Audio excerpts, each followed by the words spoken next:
Hello,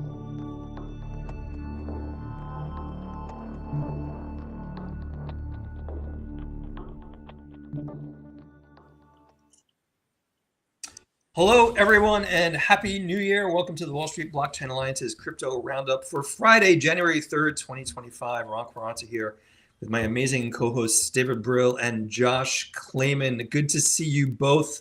Before we begin, our usual disclaimers, obviously, thank you, everyone, for joining us on LinkedIn, on X. Our recordings will also be shared starting next week on Spotify and Apple Podcasts. Thank you, Mr. Brill, for constantly pushing that button very wisely. Before we begin, obviously, for everyone in the audience, everything discussed, obviously isn't investment accounting, legal, or any kind of tax advice at all. And everything that Josh and David and I are discussing really are our own personal opinions and don't necessarily reflect the opinions of our firms. David, Josh, we are back. It is good to see you both. David, let's just get it out of the way for the folks in the audience. I confess, I concede to the loss. I am looking forward to a nice Barillo and steak dinner. We'll figure out the date. David, Josh, how are your holidays? Mine were great, Ron. Actually ended up being in New York City for New Year's. Had a great time despite the rain. And I think the markets decided right before our podcast to start heating up. So very excited for what 2025 has to offer. Josh, what about you? Where were you jet setting the holiday season? Well, for New Year's, I was also in New York with my kids. We went to a party. It was black tie optional. And we sang around a piano, singing in the new year with show tunes, Taylor Swift, Billy Joel, and other assorted tunes, which was really fun. It was really fun. Very nice. Great. We've got a lot to cover. David, let's kick it off. Let's talk about some of the markets, and Josh, we're definitely going to have to catch up on some of the legal and regulatory stuff as well. But David, you and I text often. Josh is stuck in these text messages with us, but the Santa Claus rally kind of petered out. In your mind, what really happened in crypto prices post-election? This is fantastic, crypto-friendly administration. BTC hits 108,000, and a lot of the steam came out of there. I've often talked about the froth coming out of the market. David, was that the right perspective? I think we really saw a lot of profit taking. Yeah. We also saw the stock market go down at the end of the year. So I think there was a combination of both. Look, there's some people who got in the mid to late 30s and have a 2x plus. Yeah. And, those, especially the professional investors, are going to definitely take some off the table.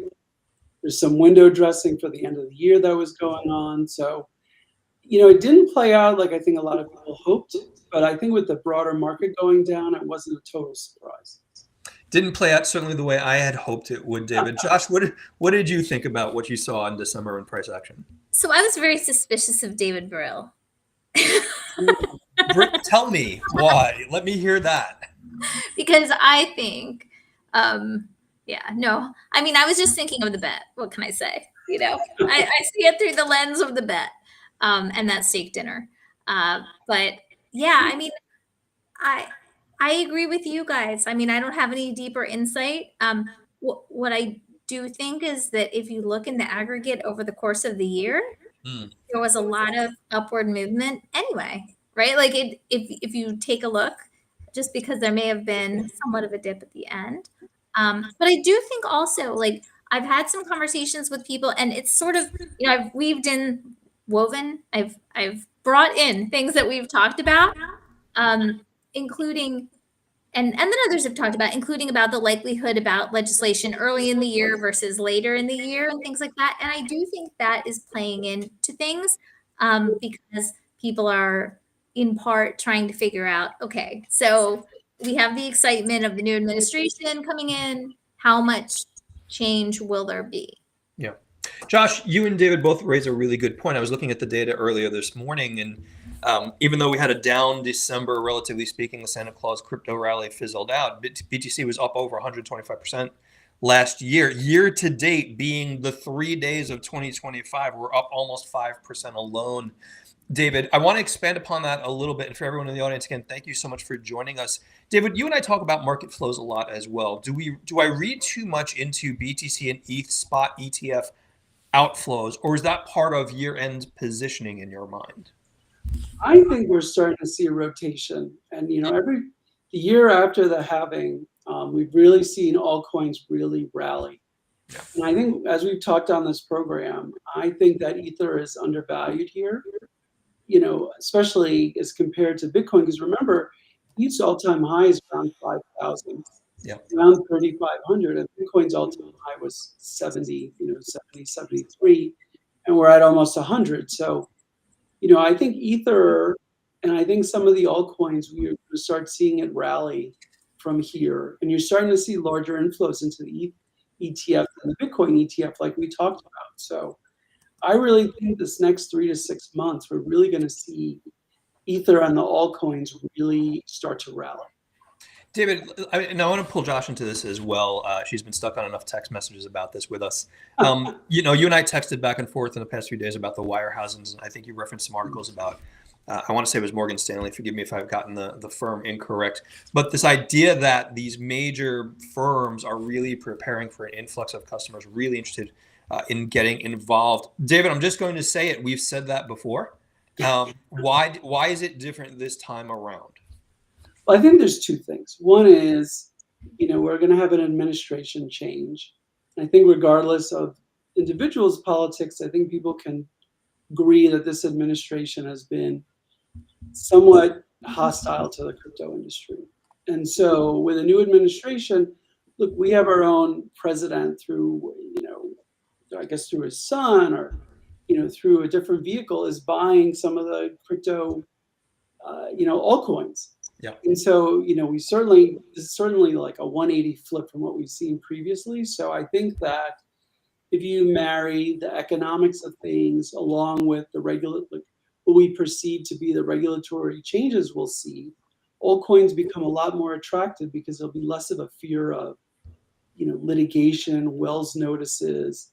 And so I think people will feel more comfortable buying them. And the last thing I'll say is, I think if you go on Polymarket or some of the prediction markets, I think there are favorable views on a number of crypto ETFs being approved this year. And that's also another bullish sign for the altcoin industry.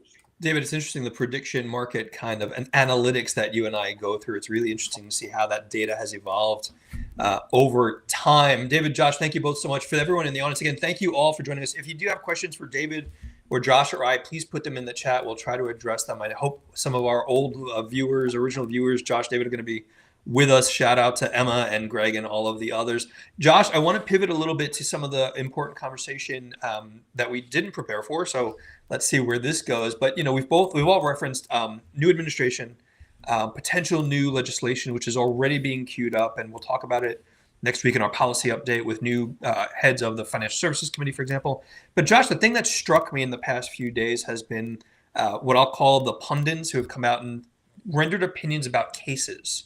And one that really stuck out for me was, I won't say who, but someone in public domain was saying the Ripple case might be just dismissed, might be ended by the regulator. And Josh, you and I have often talked about the fact that it's not that easy.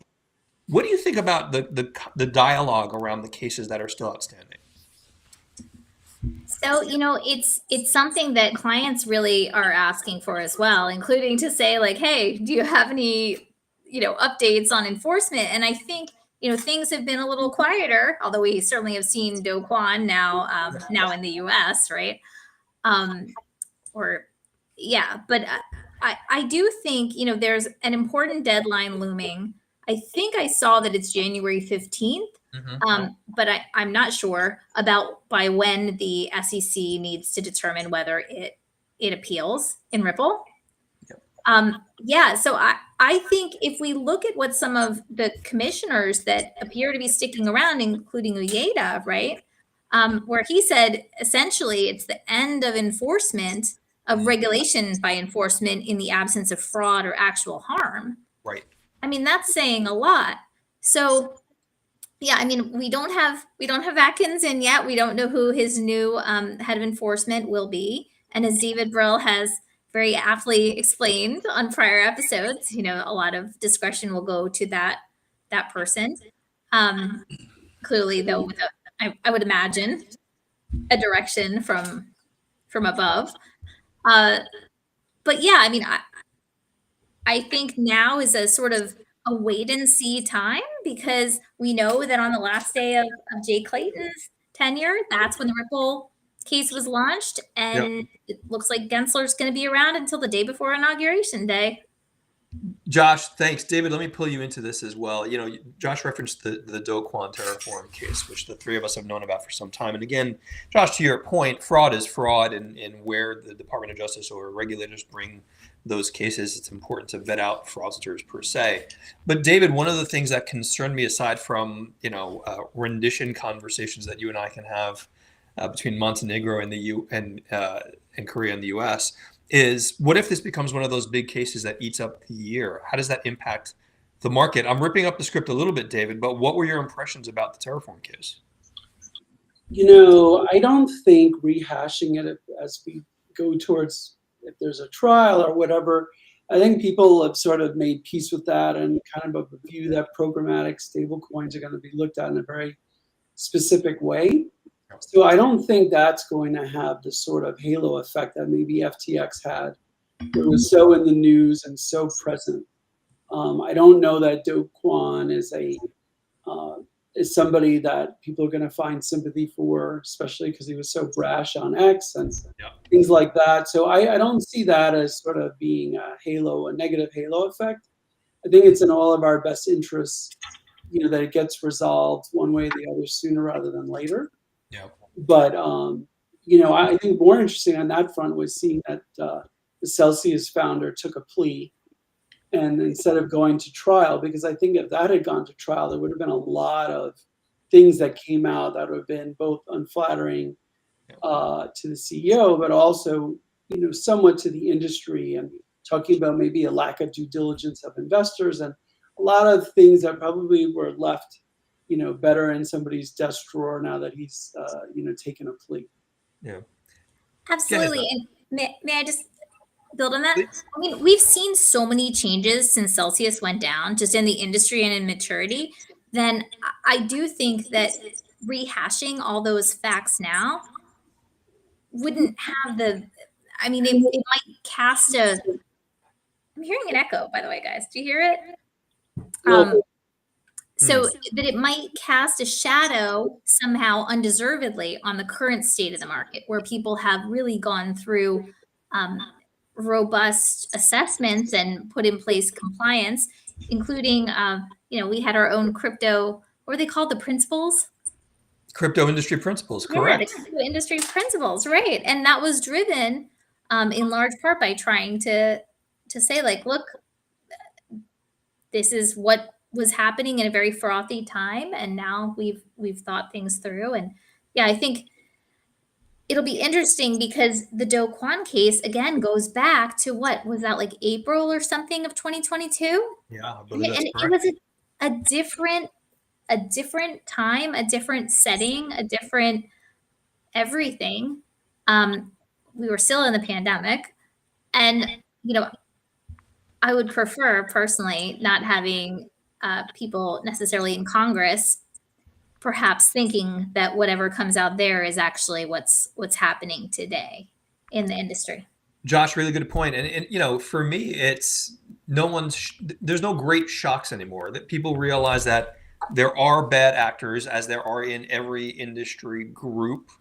Pick an industry, pick a financial instrument, you'll find bad actors, and that this really is about, Josh, you said it many times, builders keep building. So it's an important part of the conversation. The one thing I do want to raise in context of this, David and Josh, I'm not sure if you saw it, but right on cue, I think there was a report, I almost want to say on New Year's Eve or New Year's Day, I'm still recovering and losing track, but how much illicit finance from rogue nations, think North Korea, for example, leverages Bitcoin. And I really do wish it would be, David, tell me if I'm wrong, a comparative conversation. We can continually hear opponents of crypto say it's used for sanctions evasion, when by far and away the global banking system, is many multiples of that. David, did you see that? And are you concerned about that going into the new year? I am a little bit concerned, but I think it's sort of this tiresome. I think the goalpost keeps shifting. First it was, it was energy issue, and then that was addressed. And, illicit finance, we know that the US dollar is by far the highest, currency used for illicit finance. The only thing that concerns me about this issue keeping popping up is that, if they're using crypto for ransomware, that is still a problem, that we're not going to be able to necessarily get around. And I think the other one is also, do we see very prescriptive legislation trying to deal with this, theory that this is such a big issue when it's really more minor in the greater scheme of things and it does need to be addressed. So I worry about it more on the legislative front than on sort of a market sentiment basis. And, David, Josh, go ahead. Oh, I was just going to say, so I agree with you guys. I do think, as we've talked about in like prior sessions, the Tornado Cash decision, while great for the industry in that way, right, and the right decision, I think it does leave some questions about, okay, how do we enforce sanctions against certain bad actors if we can't sanction smart contracts, right? And so I do think that having the discussions and thinking about these things seriously is very important, as opposed to, I distinguish that from having like scare statistics and things like that. Josh, David, good points. And the one other thing, David, you both said cybersecurity, and the three of us have this conversation regularly. We have this conversation with members of the WSBA. We have this conversation with colleagues in the industry. The importance of, I'll broadly call it proper cybersecurity hygiene, right? Like, David, it's properly make sure that you've got two-factor authentication, properly make sure that you've got things stored in cold storage. And we continually still see, as the market gets bigger, newcomers to the market being targeted, David, by click on this link because, and I see this regularly for myself, and the three of us have been in this industry for a decade. Click on this link, Ron, you just won an NFT. No, I didn't. I promise you I didn't win an NFT. So, David, are you concerned about that as well? Or, are the processes in place enough to help educate people? Look, I have to say that what I would say is, like, don't hit links on your cell phone. Under any circumstances, do not use your cell phone to tap on links. Because I think 90 to 95% of them are false. I saw one that looked like a Chase one that was so convincing that I actually picked up the phone and called Chase. Yep. Because I thought it was real. And then I was like, but I'm not, I don't click on anything on my phone. So I do think they get more sophisticated. And I do think maybe we'll do this one day, but I think people need some good wallet hygiene. Yeah. So I think one thing people can do is really just have like a wallet that has nothing in it, or just has like enough gas to do what you need for it to do, but keep it empty. And if you're tempted to click on these things, do it from an empty or near empty wallet. So if you do click on something that becomes, that drains something, you're getting drained for $20 or the equivalent and not something significant. David's forgotten more about this stuff, Josh, than most of us know. So we probably have to get him on a separate webinar. David, I had the exact same thing. I had to call PayPal because apparently someone named Jerome Powell had sold me a Bitcoin, and I was supposed to send him money and accept his invoice. So yeah, for everyone out there, public service announcement, please do be careful. Josh, David, I want to pivot a little bit. Josh, you're going to watch me raise David's blood pressure, and I'm not doing it on purpose because he and I have the same concerns. David, I saw a statistic earlier today that talked about the veracity of economic data as published by the government, and someone kind of clawed through the specifics of the data. And on a good day, any economic research gets less than 43% of the respondents in any particular industry. And that's a good day. So, David, I'm bringing us back to stuff we're going to be worrying about through the balance of the year. I think the jobs report's out next week as well, and it ties into the macro conversation. David, what's your macro view of 2025?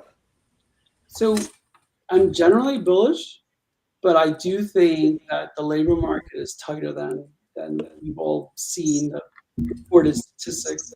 I think all the job creation in 24 was government jobs and healthcare. And, if DOGE goes into effect, I don't think we're going to see a lot more new government jobs. Well, I think healthcare is just going to continue to expand. Those aren't necessarily the only jobs you want to see. I would be really curious if in the DOGE process, with AI and all the different technology that we have access to, if we can do something about making this data better more consistent, especially if we're data dependent and making rate decisions based on faulty data. And I think the thing that does make my blood boil a little bit is that we all know the data is false, or we all know that the data is inaccurate. I don't want to say false, but yet we're still making these decisions based on inaccurate data. It's sort of like a little bit of insanity. And the problem, David, is that those decisions have long-term, long-reaching effects. It affects in the private sector how capital is allocated and capital expenses and are planned. It affects refinancings. I mean, I saw the data this morning on mortgage rates hitting something like 7% or another 2-year high. And I have friends and family who come up and say, wait, I thought you said, Ron, the Fed cut interest rates. Why? And the implications of the data, David, it spill over into the global economy, certainly spill over, I would argue, into crypto. But Josh, you've been part of enough macro conversations with you. Do you see it the same way?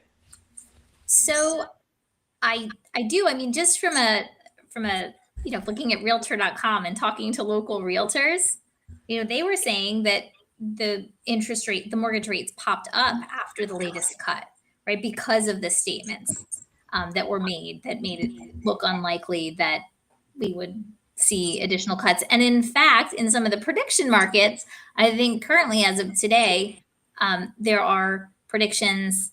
I mean, to the extent you put your faith in these, although they have proven oftentimes very, very helpful. I think something like 90 or 91% of people who were betting on the prediction market that I'm thinking of were saying no cut in January. Right. Yeah. I just want to focus on the interest rates one more time, David and Josh, because we know that they do impact investments across a wide swath, including crypto. David, another interesting thing, and I felt like calling you from the car. I almost did. I was listening to a business report on the radio, and it was a very knowledgeable economist who said, the economy is much worse than people think. There should be 4 to 5 interest rate cuts next year. And David, I tell you the truth, the next day I was listening to the same radio station, which had another economist that said there should be 0 interest rate cuts next year. The economy is booming, and we're worried about inflation again. David, where do we land in 2025? Oh, it's a great question, Ron. Look, I think some areas of the economy are doing really, really well. I think some are actually doing worse than what's being reported. I still think that the white collar part of the industry is slower than it's being reported. And I think that's something that we're continuing to see. And I also think, look, I'm very bullish on the prospects for our industry under Trump and the administration. But under the broader market, I don't know how much higher we can go in the stock market. I heard somebody predicting we get to 7,000 on the S&P. Just feels a little rich by the end of this year. So I'm a little more tempered in my view than what some of the other folks are seeing. Josh, I feel like David's baiting me into another year-end 2020. I mean, that's what it sounded like. You heard it, right? I will not do it, David. I love you, buddy, but that's not happening again. And, your steak tastes are too expensive for me. And for everyone in the audience, by the way, Josh doesn't worry about mortgage rates when she buys a property. She just wires the money. I just wire the money, of course. Actually, though, I will say, what we're seeing on the ground in New Jersey, in southern New Jersey, at least in the towns where I just look for fun, houses are getting 16 offers, 12 offers. People are just swooping in and buying in cash, but then closing in 2 weeks. Really, really seller favorable terms because there's nothing on the market because people don't want to give up their interest rates, I would assume. Right. But then we hear about, the Pacific Northwest and San Francisco. I think I read somewhere that housing prices were cooling a little bit. I mean, it's all relative, right? Because of tech layoffs. So I do think that some of the data points that we see in our daily lives, I don't want to say twisted, but they're not saying what you would think that they're saying. Yeah, there's always kind of the underlying, what I call the ripples in the data, because you said it, Josh, a lot of it is very, very relative. It's certainly relative to the people who are looking at the data, more importantly, in my mind, relative to the people who are impacted by the data. It's the old, prices might be coming down, but food was still expensive at one point last Well, year. and I would say, like, I'm talking about, like, really not nice houses, Yeah. like getting multiple offers. I shouldn't say that. They're lovely houses, but they're not houses where you would think there'd be 16 offers. Yep. Um, Yeah, understood. But is it okay for me to just mention a few other things while I'm at it? You're Not a host. You not a mention what point, you but okay. please. Yeah. We were talking about enforcement in the beginning, but it does occur to me there is litigation that could have big ripples, no pun intended, or perhaps intended, perhaps very intended, going on, and that will continue to go on, that aren't necessarily driven by regulators, or brought by regulators, perhaps I should say. So on one hand, I believe that we saw an appeal by a plaintiff, a private plaintiff, against Ripple, where a putative class action, had been denied by, I think, the Ninth Circuit, and where an individual case was being allowed to go, but that there was this appeal happening. And so where this comes up, in my mind, and there's two other points I would just raise, is, as we've talked about in prior sessions, while we may have a vision about what regulators are going to do or may do in terms of enforcement, the plaintiff's bar is a bit of a wild card. And as our friend Kayvon Siddiqui once said, they might not always be strategic in the way that a regulator may be in terms of creating a body of law. So there's that. We also saw recently, I believe, that the U.S. Supreme Court dismissed NVIDIA's motion in a ruling in December, and that related to whether there was appropriate disclosure of Bitcoin mining related revenue. Yeah. And so, yeah, I mean, I think, again, that's a different kind of litigation, but it's not that there is no litigation. And that, again, that's a shareholder suit, of another class action, right? Then we also have, on the flip side, I think we saw Blockchain Association and others bring suit against the IRS in respect of its broker reporting rule, taking the same tactic that was taken successfully with respect to the SEC's broker rule. Yeah. So, or dealer rule rather. So again, the idea that they exceeded their statutory authority. So we'll see how that plays out. But these are all, potentially important litigations that are not driven by regulators. It's a really good point, Josh. And, you mentioned the IRS, and I know enough about that to be frightened by it. But Revenue Procedure 2024-28, and I just want to throw something out there for everyone in the audience. On December 27th, the IRS posted final regs, and then shortly after that posted updates, I'm going to say, that basically implied that that revenue procedure wouldn't be coming to the market or wouldn't be enforced for 2025, which was widely incorrectly interpreted. Josh and David, and shout out to our friends at Aprio and Bitwave and Legible and Luca and so many people online who try to really inform the market. So long story short, double check the regulations and double check with your accounting professional. For those out there, you may be a broker depending on your firm, or you may need data from a firm that is now considered to be a quote unquote broker by the Internal Revenue Service. So Josh, really good point. And we're probably going to do a special on that sometime in the next month or two as well. Josh, I know David, pardon me, losing my voice on Jan 3rd, as a colleague mentioned to me, and they were already exhausted with all the markets going on. David, let's step back a little bit.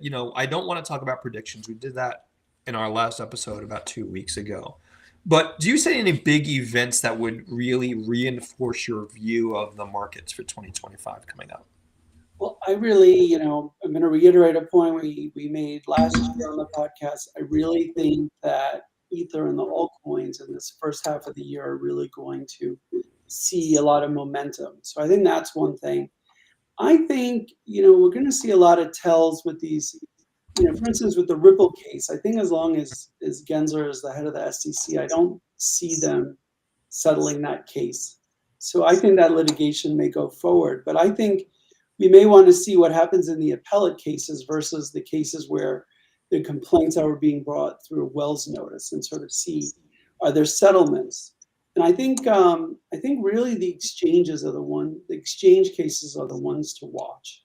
Because if you think about it, that really affects the trading infrastructure of the industry versus maybe individual token projects and how they're treated by the commission. So that's something I'm really looking at. But I do think that as people have made a lot of profit in Bitcoin, I do think you're going to see people rotating into ETH, getting exposure to ETH, and then, everybody, what is that, Gordon Gekko, greed is good. I think that greed is good mantra is going to move people into altcoins of various risk levels. But the one last thing I want to say is, this time around, a lot of the altcoins are higher quality and have real products than they did before. So that rotation will be in what I'll say, some that are real projects with something really behind it, and then some will be just purely speculation. So I think that's what we're going to see. David, thanks. Josh, go ahead. Yeah, well, with respect to the platform cases, which I agree, those are extremely important for the industry across the board. I do think, the determination that's made with whether the SEC files the appeal in the Ripple case is going to be very important, because as we know, Judge Torres in the Ripple case kind of split the baby and said that, okay, these initial sales to institutions, those involved the offer and sale of securities, but that programmatic sales did not, and that certain other types of transactions did not involve the offer or sale of securities. So if we think about what a secondary market does, right? Then if Ripple stands, there is even more of a question about whether you even have a security that would cause you to need to, the SEC doesn't have jurisdiction if there's no security. Right. Yep. Right. Josh, David, good points. I'm going to raise one thing from my perspective, and obviously I agree with your perspectives. I'm going to raise something, David, that we'll probably talk about more, but the phrase is going to be institutional DeFi. And you and I are going to have very long conversations, but I think, in the way the three of us for many years said, institutions are coming to crypto, I would argue that in large measure they are. Now the evolution is, what the heck do institutions do with DeFi, and is it still DeFi? And that's something that David, Josh, and I are going to have to talk about quite frequently. David, Josh, we're going to leave it there. David, I'm not going to get baited into another wager with you, buddy, but we will be scheduling. Not today. Not today. Don't start, Josh, but we will definitely spend time together. Looking forward to seeing you both in New York. For everyone who joined us in the audience, again, thank you so much. If you've got questions for David or Josh or I, info@wsba.co. Follow David Brill. Follow Josh Klayman on both LinkedIn and X as well. These recordings will be posted on Spotify. They'll be posted on Apple Podcasts as well going forward next week. Josh, David, our next webinar coming up soon with our friend Michelle Gitlitz will be on stablecoins. So we'll be getting the word out on so much of that as well. But David, Josh, Happy New Year, my friends. It's good to see you. I'm looking forward to doing a lot of great work with you all. We'll leave it there and see you all next week. Bye-bye. Thanks, everybody. Bye.